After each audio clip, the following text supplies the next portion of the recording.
Reading from the Srimad Bhagavatam, first canto, chapter 8, text number 8. Gantum Krutamatir Brahman Gantum Krutamatir Brahman Dvarakam Ratamastitaha Dvarakam Ratamastitaha Upalebhe Abhidhavantim Upalebhe Abhidhavantim Uttaram Vaya Viflavam Uttaram Vaya Viflavam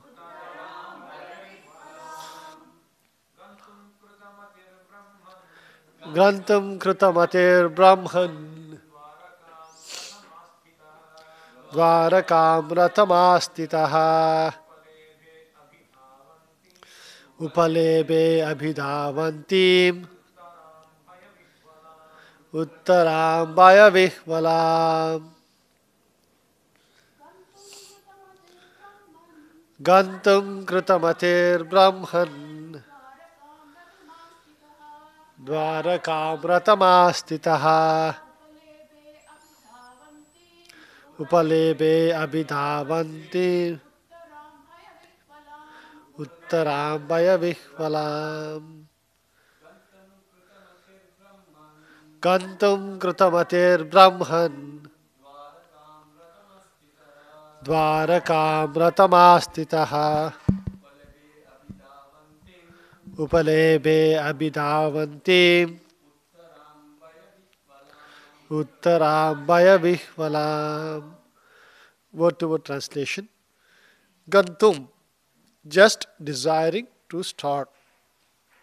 Krutamatihi, having decided. Brahman, O Brahmana. Dvarakam, towards Dvaraka. Ratam, on the chariot. Astitaha, seated. Upalebe, saw. Abhidhavantim, coming hurriedly. Uttaram, Uttara. Vaya Vihvalam, being afraid. Translation and purport by His Divine Grace, A.C. Bhaktivedanta Swami Srila Prabhupada. Translation. As soon as he seated himself on the chariot to start for Dwaraka, he saw Uttara hurrying towards him in fear. Purport. All the members of the family of the Pandavas were completely dependent on the protection of the Lord. And therefore, the Lord protected all of them in all circumstances. The Lord protects everyone, but one who depends completely upon Him is especially looked after by the Lord. The father is more attentive to the little son who is exclusively dependent on the father. Thus sends the Bhaktivedanta purport. Om Agnanatimirandasya Gnananjana Shalakaya Chakshurunmilitam Yena Tasmai Shri Gurave Namaha Nama Om Vishnupadaya Krishna Prestaya Bhutale Srimate Bhaktivedanta Swamin Itinamine Namaste Saraswate Deve Gauravani Pracharine Nirvisesha Shunyavadi Pasyat Deshatarine Jai Shri Krishna Chaitanya Prabhu Nityananda Shri Advaita Gadadara Srivasadi Gaura Bhaktaranda Hare Krishna Krishna Krishna Hare Hare Hare Rama Rama Rama Hare Hare. As soon as he seated himself on the chariot to start for Dwaraka, he saw Uttara hurrying towards him in fear.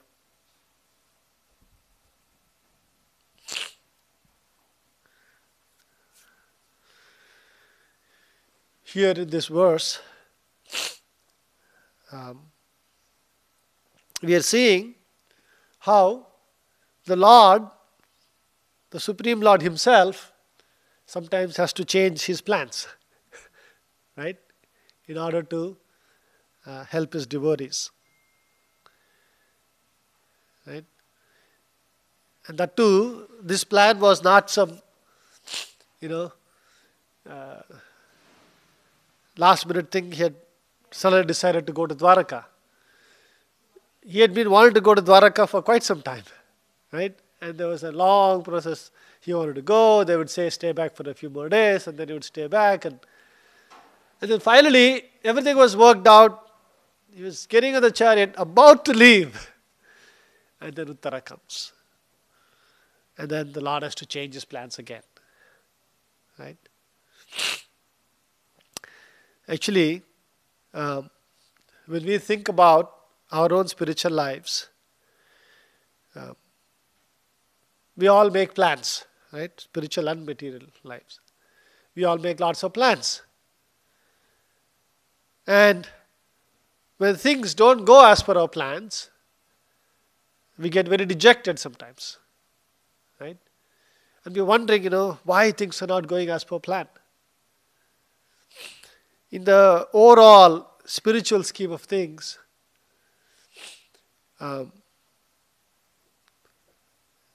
time's role is really meant only to enhance the spiritual interaction between the Lord and His devotees, right?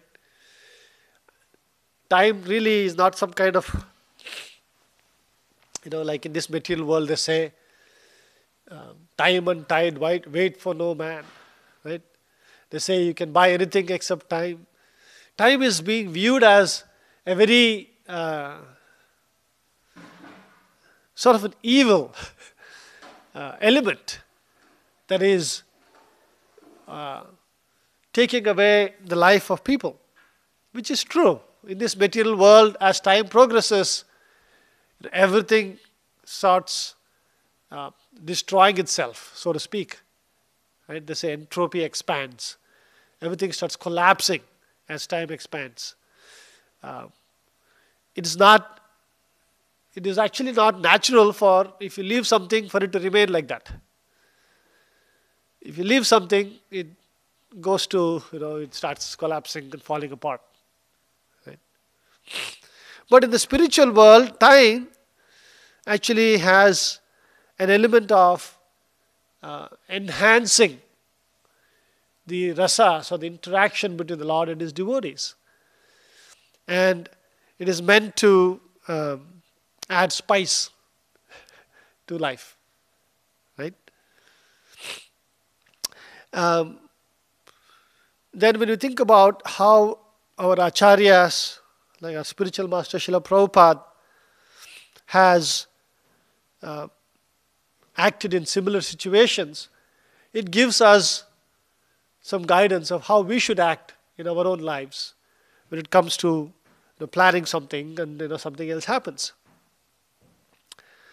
We see in Srila Prabhupada's life, in his earlier years, in the 1950s, right, around 1950, 55, we all heard about how Srila Prabhupada started the League of Devotees.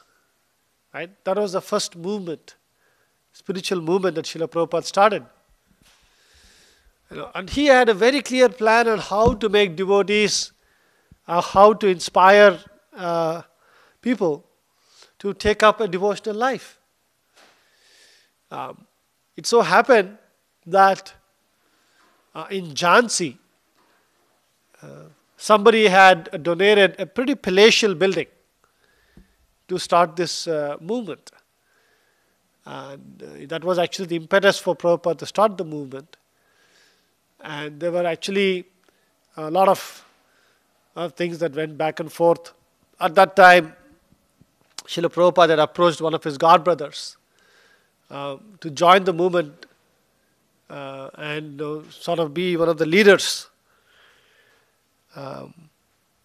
And that godbrother had said, "Oh no, I will do it only if you hand over the building, to my organization. And Srila Prabhupada actually refused and started on his own. And, we all know that experiment did not last long, right? He initiated one disciple, and there was some political intrigue, and that building itself was taken away from him. And after that, Srila Prabhupada used the League of Devotees as a mechanism to publish back to Godhead. Right? That was the sole purpose at that time. Srila Prabhupada was living in Vrindavan at that time and trying to go and distribute back to Godhead. And then he had a very big setback in the Holy Dham. Many of you might know, he was actually gored by a bull in the Dham. Right? And, Prabhupada was not fazed by any of that. He knew that he had a mission to preach. He had a mission to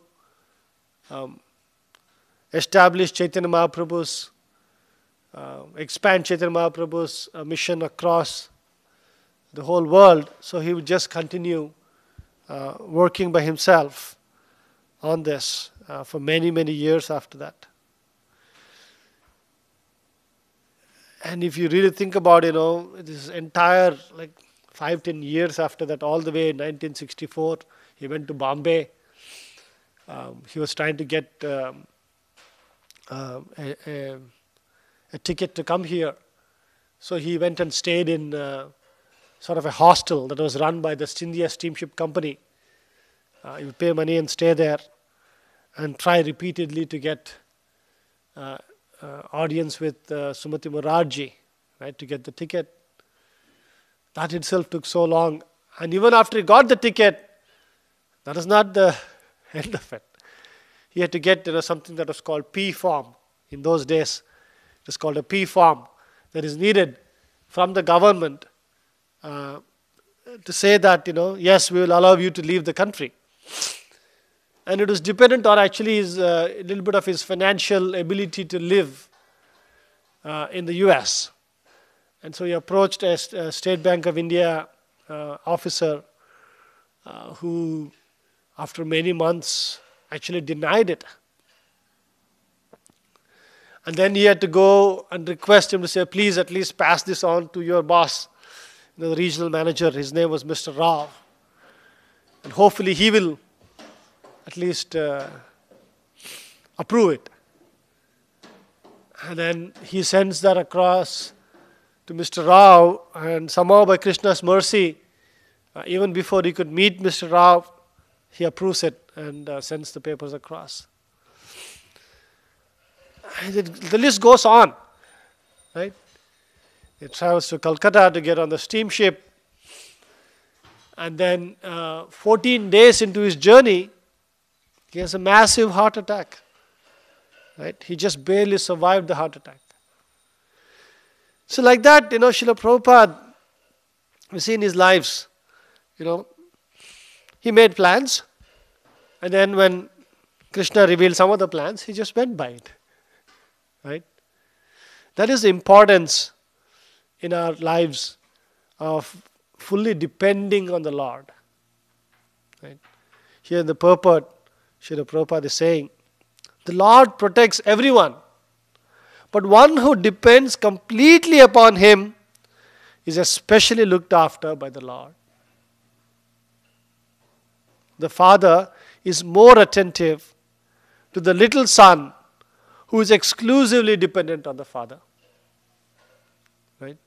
So this is very important for us to contemplate and think.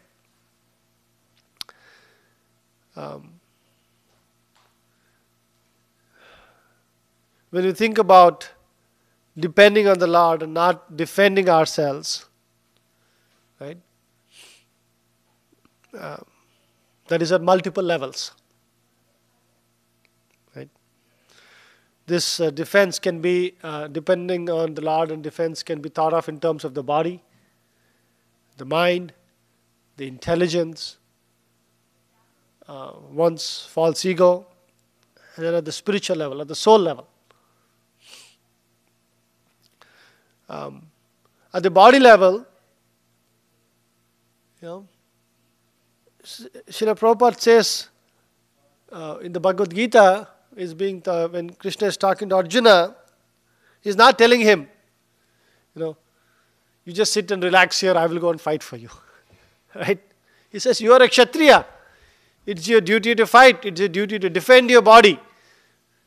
You do it, and I am here. You depend on me, and don't worry about the result. Right?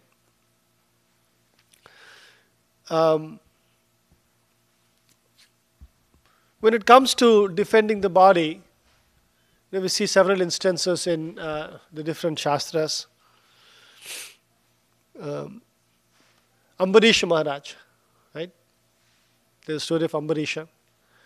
Now, Ambarish Maharaj, he was, we know that he was actually wrongfully attacked by Durvasa Muni, right? We know the whole story. We won't spend time on the story itself, but let's think about how he reacted. Right? Now, what did Durvasa do? How did Durvasa react to Ambarisha? What did he do? Anybody remembers? Huh? How did he attack Ambarish?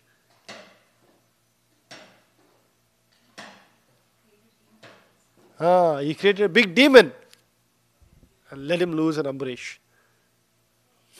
See, Ambarish Maharaj, he was not defenseless. Right? He was the emperor of the world, a great warrior. He could have very easily taken his bow and arrow and shot the demon, just killed him. You could have very easily defeated Durvasa also. It is not at all a small thing for him. But he chose not to defend himself. He said, I am a Kshatriya, I am playing a role of a Kshatriya, and it is not my dharmic action to fight against Durvasa Muni, who is a Brahmana, he is a sannyasi. And so he said no, he will not defend himself, and he completely dependent on the Lord. Right? And you see, how the Lord came to his defense when he didn't defend himself. We see that Prahlad Maharaj, again, when his own father, right, tried to harm his body, right? He was trying to kill him.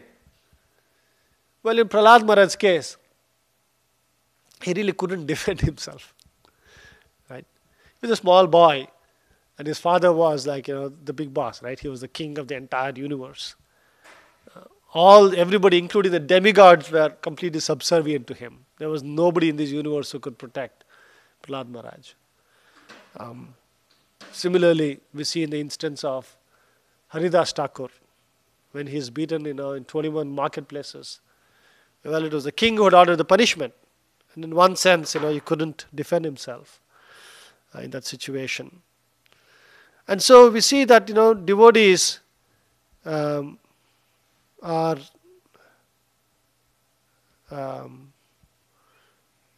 very they are very dependent on the Lord, right?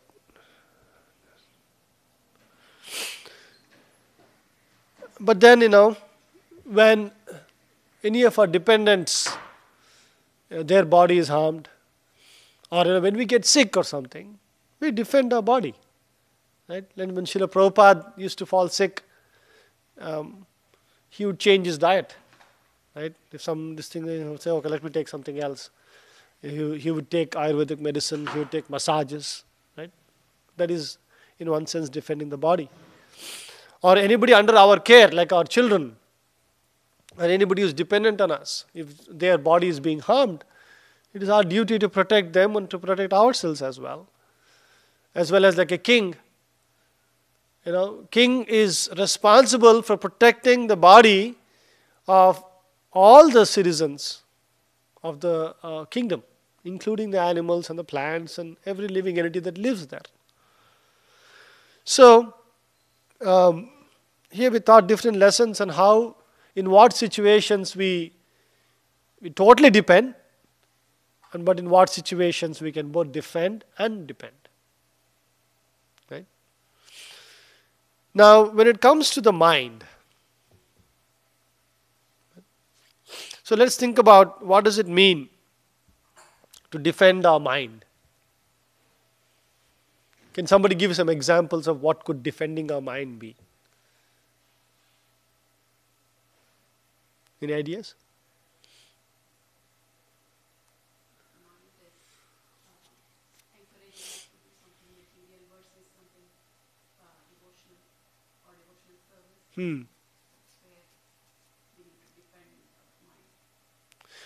There we are defending against our mind. Right? We're not defending our mind. Because mind in that case is acting as your worst enemy. So you're actually defending against your mind. Right?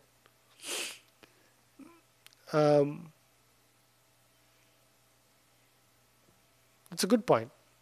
Right? We are defending our mind by not contemplating on the objects of our senses.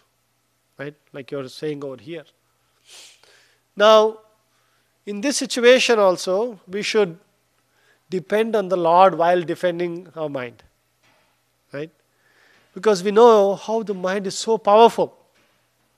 When Krishna preaches to Arjuna, you do this, here is how you do yoga and this and that. Arjuna says, oh, this is all tough for me. Right? My mind is so restless. It can take me away just like a big gust of wind takes away some leaves and twigs. Right? Just like that. And who is talking? The person who's saying this is Arjuna, who went to, Kailash Parvat and meditated for thousands of years. Can you imagine a person like that saying they can't control their minds? So we have to depend on the Lord to help us in, controlling our mind. The mind can be, because you see, I always keep giving this computer analogy, right? When a computer is running, the place where the computer runs its programs is RAM, right? It's the immediate place, and everything is running over there. So like that, we are, after all this body, the gross body is usually not the problem. It's the mind, the subtle body is where the problem starts for devotees, right? For example, have you noticed, we say that, there's itching, we should not scratch, and it just become worse. As grown-ups and something itches, it's very easy to stop ourselves from scratching. You just, okay, it's there. We can stop. Jai Krishna Balaram. But, there are other things. In the Shastras it is said, attraction to the opposite sex is like an itching. Right? You should not scratch it. But that's a little difficult thing to stop ourselves from doing. Body level it is easier. Mind level is much more difficult. So, we should actually remember and depend on the Lord for defending ourselves from the mind. There are so many instances in the Shastras. One instance of people who tried to defend by themselves and failed is the story of Vishwamitra Muni. Right? Now, he was a great saint, right? And he was practicing, austerities in the forest. How was he not able to defend? Anybody remembers the story of Vishwamitra Muni? Menaka comes, right? Now, you should little bit analyze exactly what happened at that time. So Menaka came, and what happened?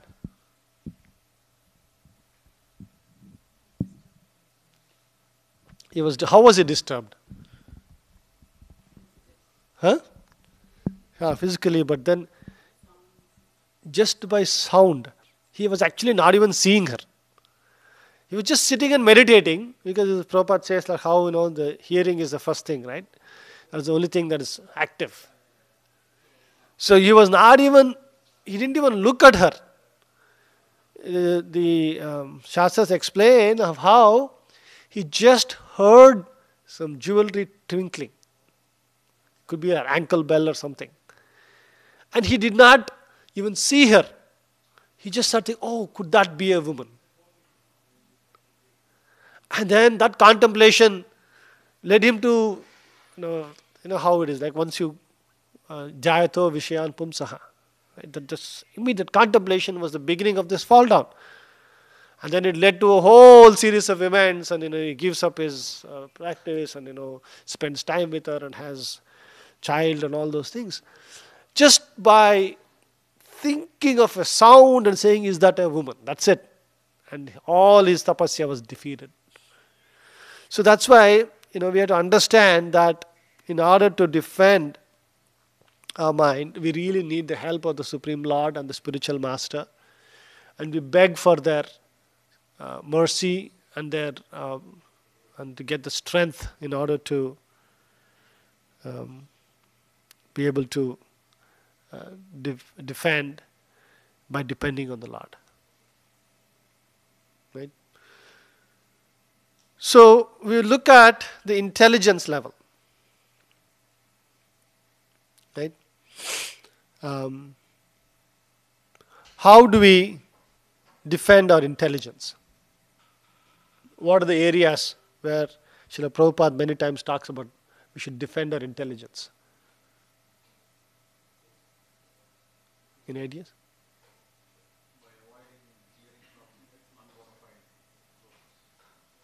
Yep.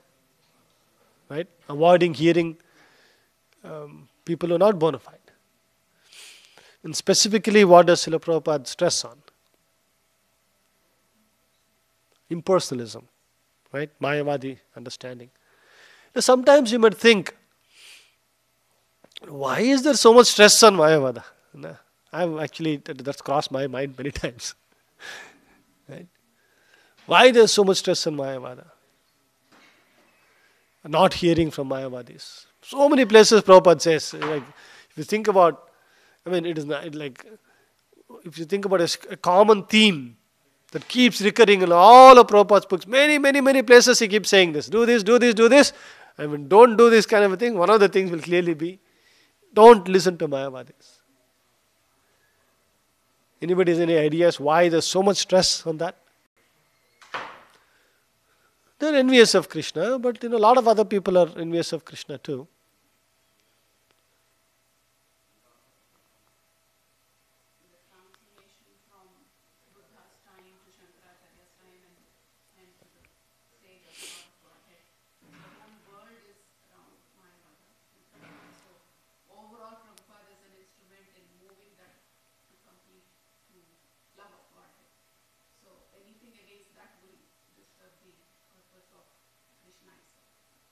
Yep, in a sense, very true.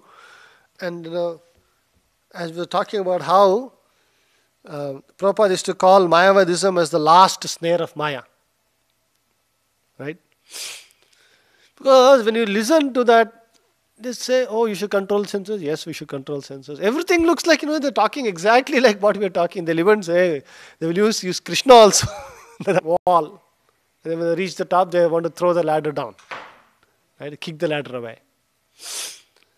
So in Mayavada, everything looks like, they're also trying to control senses, they're also trying to become this, they're also trying to free themselves from all of these things. End of it, I am God. Right? They're envious of God's position itself. At least the others are accepting God and saying, okay, God is great, right? And here, like, I want to be God myself. And also, it is very easy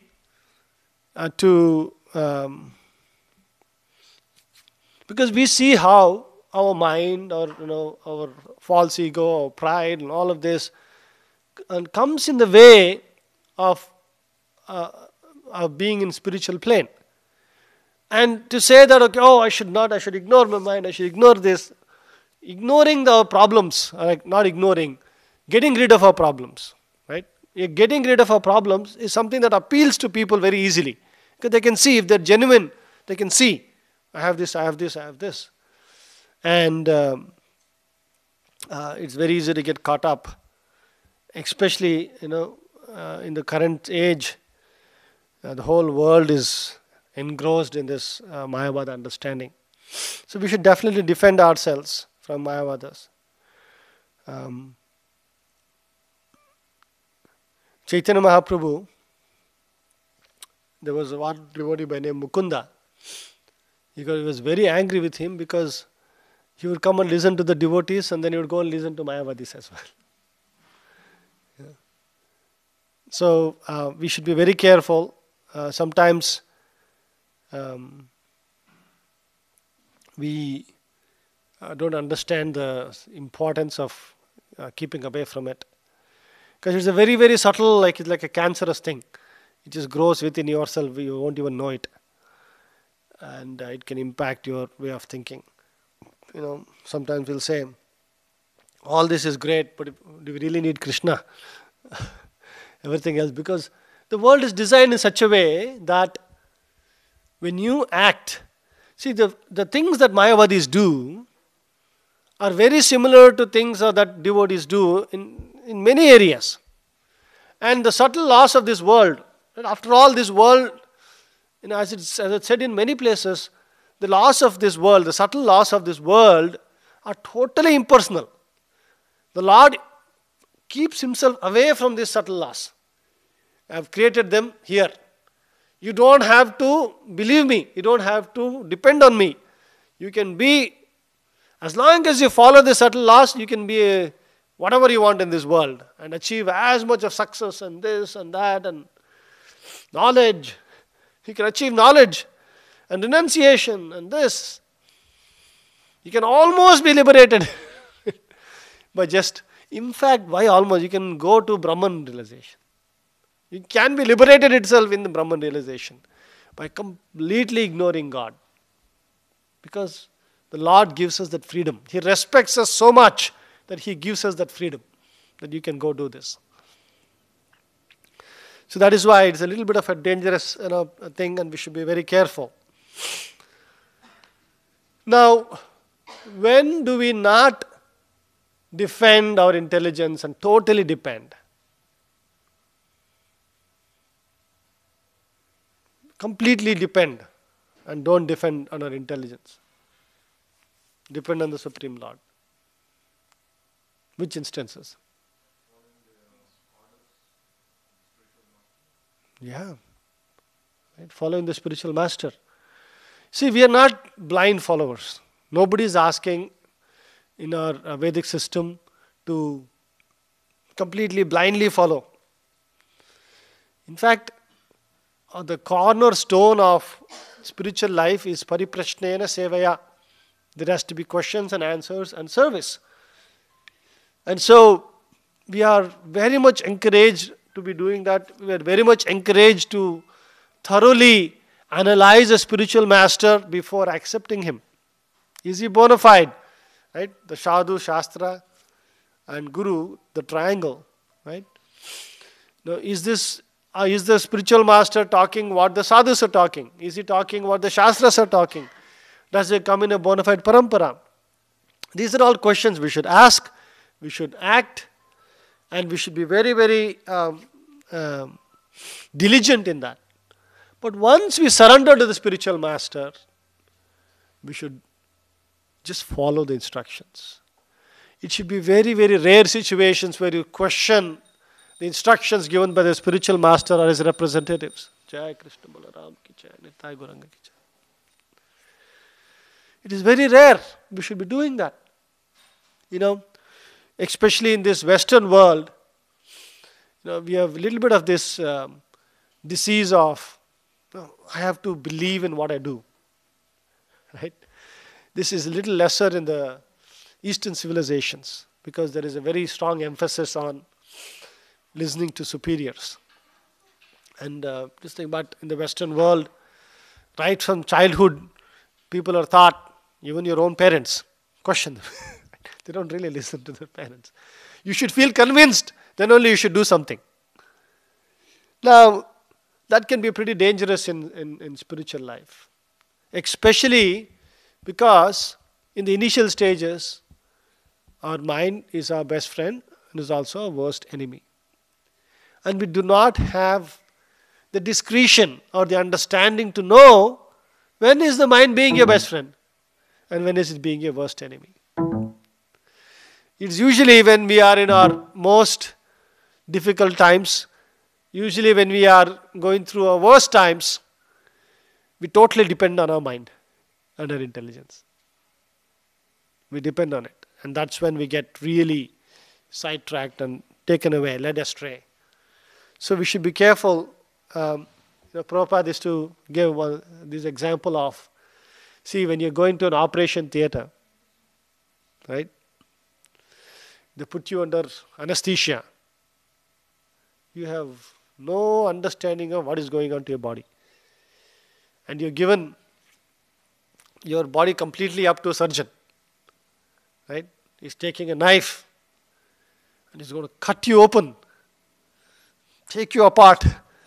You should see some of these surgeries. First time I saw, I was shocked. They actually take, like saw to cut the bones. Like a drilling machine. They're cutting your bones and taking it apart. It's very, you are fully surrendering your intelligence and believing in the surgeon. Similarly, we should believe in the spiritual surgeon who is our spiritual master. And then when you talk about false ego, right? When is it that we should defend and depend? Are there instances where we can defend and depend on a false ego?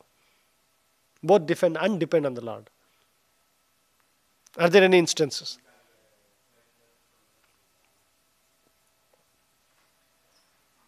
Or no? Huh? There are places when we should defend our false ego and depend on the Lord. Usually it's very, very, very, very rare when we have to defend and depend. It's only we have to depend on the Lord. Our false ego will always put us in trouble. You can be guaranteed of that. When your sense of I am so and so, I am this, I am that is being evoked. How do you recognize false ego? Where if any thought other than you are eternally a servant of the Lord, it is invoked. I am a devotee of the Lord who is 5 years in the moment. That 5 years, a false ego needs to be defended. It's always, it needs to be ignored. There's a very interesting story in the Bhagavatam. Maharaj Chitraketu, right? For many of you might know this, but I'll just quickly tell at a very high level. So Maharaj Chitraketu was a very powerful king, and he was once flying in his aeroplane and going over Kailash Parvat. And he happened to look down and see Lord Shiva's assembly. Right? Lord Shiva was in the assembly of sages and they were having some great discussions. And then it's a very funny thing, Lord Shiva is there in the midst of all these big, big sages. And then on his lap, Parvati is sitting. And he's actually embracing her. And he's sitting over there. And then Chitraketu thinks, oh wow, just imagine the position of Lord Shiva. Who can, it's a common thing, when the opposite sexes touch each other, their bodies touch or something, feelings of lust are aroused. These are things that are pre-programmed into the body. It's not like, something you can do to, that is why in the Shastras it is explained of how our action and behavior should be such that we don't get ourselves into situations like that. And it's pre-programmed. But Lord Shiva is such a level. Parvati is sitting on his lap, he's embracing her and he's unfazed by that. It's not even for a second. And he says that out loud, oh, look at Lord Shiva, is like this. And he's saying that out of admiration and pure appreciation. Lord Shiva also didn't feel offended. He felt, look at my, person, somebody is praising me. Or, the rishis were sitting all over there. If somebody was offending Lord Shiva in front of the rishis, do you think they'll remain silent? No, they wouldn't. They all kept silent because they knew he was appreciating, he was not. But Parvati got offended of how you can talk like that about Lord Shiva. Do you know who Lord Shiva is? How can you say he's got his wife sitting on his lap and embracing her in the midst of the saints? She gets angry and she says, you become a demon. She curses him. Now what does Maharaj Chitraketu do? He just accepts. He says, oh mother, as you please. He's not even a second saying, just imagine, put yourself in a situation. You don't have the slightest inclination of thinking bad about Lord Shiva. And you say something you're thinking is in praise of Lord Shiva. And somebody curses you for that. Immediate reaction. I have nothing to do with this. I had no problem. These people are always like this. They're always thinking of this, thinking of that. Right? Hundreds of things will come up. At the least, you'll feel so much of anger, many people feel. At least you will feel unfortunate. Look at this. I did all this, still it's happening. Anyway, I'll still accept Krishna. But at least, that much you will feel. But Chitraketu didn't feel even that for a second. He said, oh, mother, you are a mother. Whatever you feel should be the right thing. That should be our mood when a false ego. We should never defend a false ego. In no situation, defending a false ego is going to be beneficial to you. You can sort of take it in writing. Very rare, it's so rare we should not even talk about it. There is no need to defend a false ego. And when the Lord is allowing something to happen, have faith in the process. Especially when you have not done anything wrong, you should have more faith. How much confident you should feel? I have not done anything wrong. So let me accept whatever is happening as the Lord's will. What is wrong in doing that? Think about it.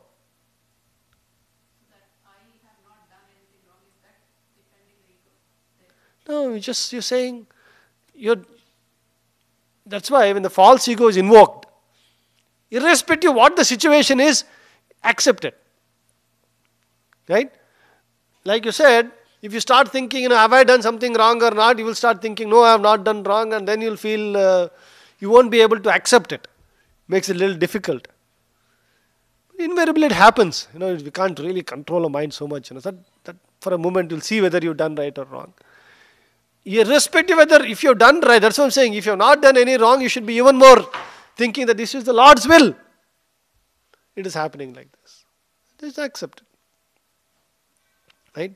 There was another story in Chaitanya Mahaprabhu's pastimes. Once the Rath Yatra was going on, Chaitanya Mahaprabhu was dancing in the Rath Yatra. It is said that he had this golden form, right? And he was dancing. It was such a It's a beautiful sight to behold. It said that tears would come off Chaitanya Mahaprabhu's eyes. It's like syringes, water coming out of syringes like that. Tears would come out. And so people were all very eagerly looking at the dance. It so happened, King Prataparudra was looking at the dance. And then Srivasa Thakur was also right in front of him. So Srivasa Thakur was so absorbed, he didn't realize that he was obstructing Prataparudra in the back, King Prataparudra. And Prataparudra king was like doing like this, and trying to see, and Srivasa Pandit was so enjoying, he was like completely obstructing him. One devotee, Harichandra, was right next to him and observed this. And then he realized, oh, Srivasa Thakur does not realize that he is obstructing King Prataparudra's sight. Let me just remind him so that he'll just move right to the one side and allow him to see. And that's what anybody would think, Oh. And so he just taps him a little bit and says, just move. And it just signals like that. Srivasa Thakur is so engaged, he doesn't notice. He does it one more time, he does it 2 times, he does it 3 times. But this time, Srivasa Thakur is so absorbed, he's like, who is this poking me? Like somebody is just poking me like this. And he just, again, it's a transcendental leela, he gets a little angry and just slaps him. And Harichandra is like, you are the one who is upsetting King Prataparudra. I'm trying to just gently touch you and say, just move to a side a little bit. And padar, I'm getting one slap on my face. And he was about to say, Srivasa Thakur, you are... Prataparudra stops him. And he says, how fortunate you are to be slapped by the hands of Srivasa Thakur.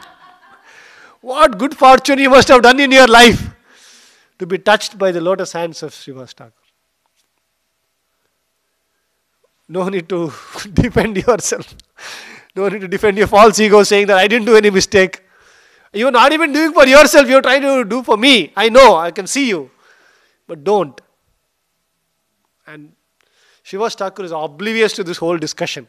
He's oblivious to even Harichandra and Prataparudra's discussion. That was the mood Srivasa Thakur was in. It happens in life. When somebody might even slap you, and who knows what is going on in the devotee's mind. It is not in your, it is like, that is where it is said, just think about the situation. You know all the facts here. In most of the cases, you don't know the facts of why you're being slapped also. We should just accept, when we just accept, our life is so much more peaceful. And this is a place when we defend ourselves completely. We put a fortress around ourselves. Not just that day, that moment. For years and years and years and years we'll remember, he did that to me, she did this to me, he did this, he said that. How can he's senior devotee, how can he do this? Yeah. He's a temple president, how can he do this? How can this, GBC, how can you do this? Oh, life you go on and on and on. And defending your false ego, and just takes you down lower and lower into lower consciousness. That's all happens. So we should understand, when we should completely stay out of all of this defense business and just depend on the Lord, especially false ego. And then in terms of on the spiritual level, when do we defend and depend on the Lord? We should obviously try to defend our spiritual life. If anything is coming in the way of our practicing spiritual life, we should fully defend it, and obviously depend on the Lord. We should try to protect our spiritual progress.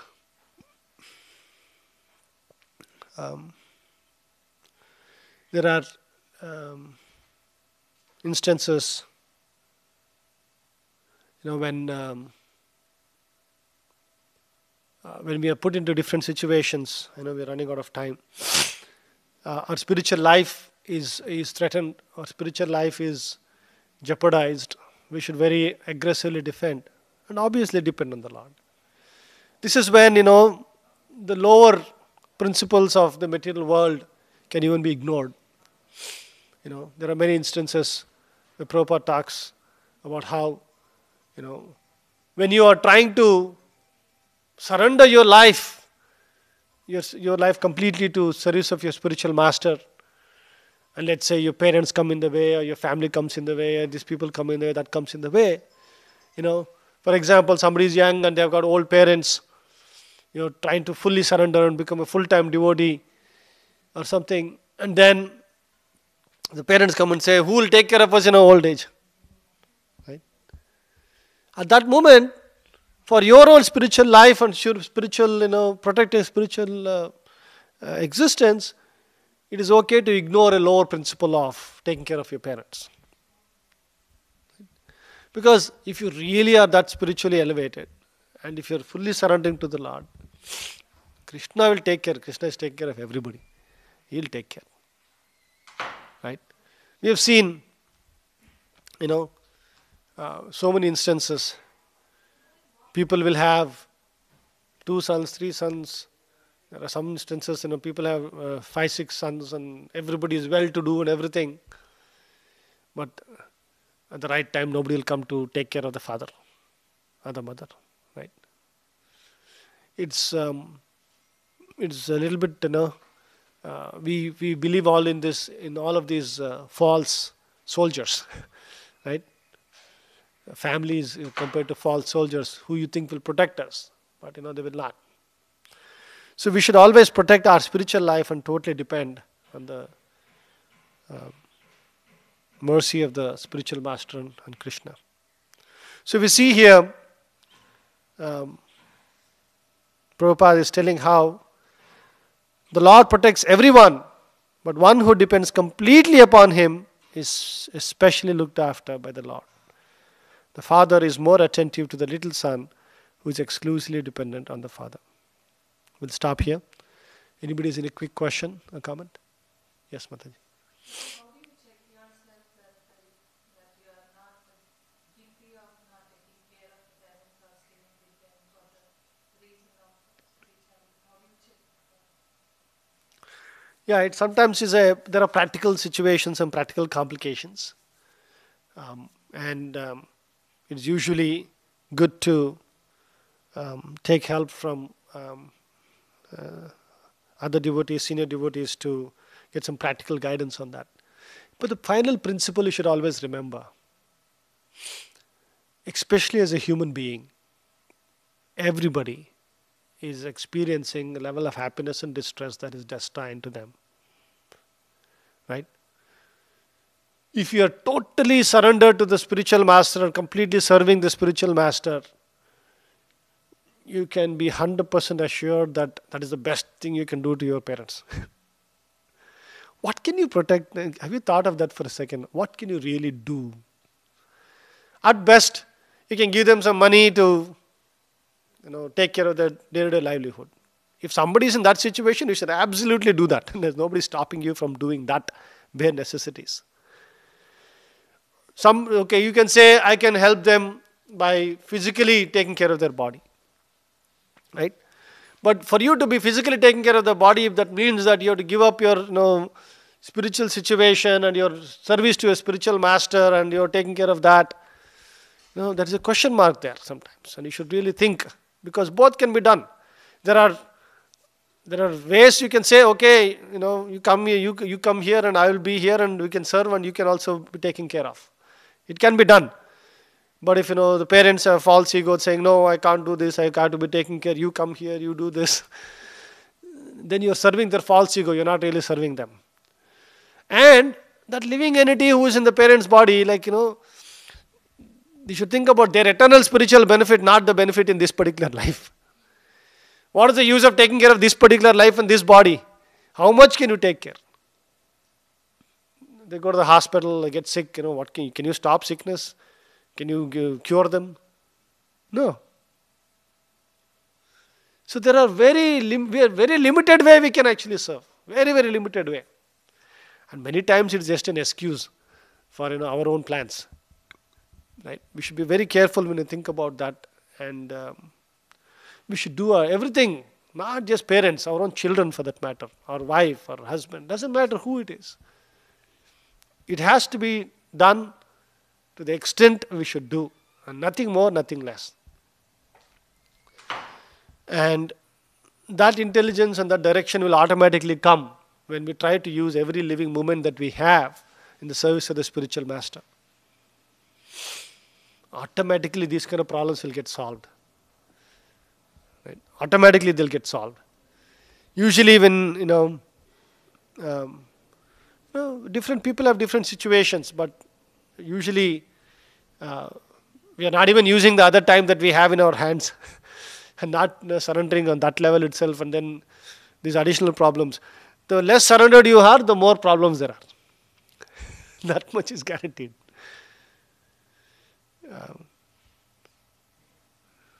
Yeah.